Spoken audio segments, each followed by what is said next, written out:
Ja vás tu pozdravujem. Ja by som vám chcela predstaviť jedného človeka a je to môj kamarát, ktorý tiež stojí za výrobou papinky a vyrába pre vás čokolády a spolu sme papinky. A ideme si vyrobiť dneska aké čokolády? Karamelovú glamour čokoládu. Ideme si vyrobiť glamour čokoládu, tak poďme na to. Výroba glamour čokolády spočíva vlastne v tom, že si najprv takto predfarbíme tú formu a keď máme natemperovanú čokoládu, tak môžeme začať plniť formy s čokoládou a potom ich vyliať.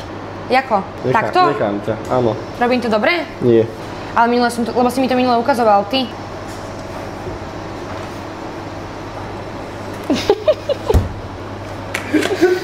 Takže zostaneme v tom, že Pavlinke veľmi dobre ide marketing, ale výroba čokolád až tak nie.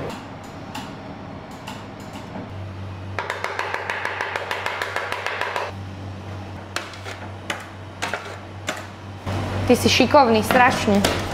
Som zabudla, jak zarobať čokolády. Nezabudla, ona nikdy nevedela. A presne preto to nejsi na tých videách, lebo si... Dajte do komentu, komu to išlo lepšie. Každú glamour čokoládu naplníme s francúzskými sušenými palacinkami.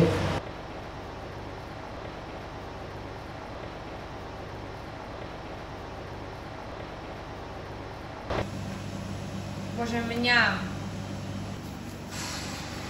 Takže každú jednu čokoládu pekne, ručne, precízne naplníme karamelom. Ako môžete vidieť, tak už nám karamel pekne stuhol a pozrite sa, u nás sa na plnke teda nešetrí. A teraz ideme čokolády vlastne zavrieť.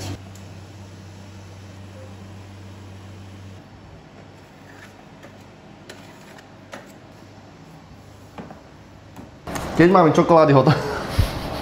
No a keď máme čokolády hotové, tak ich Kristián takto vybere z formy.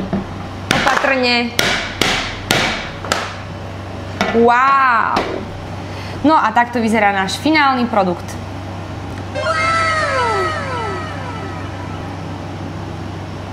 Bola by z 10 z 10, keby si ju nerobil ty.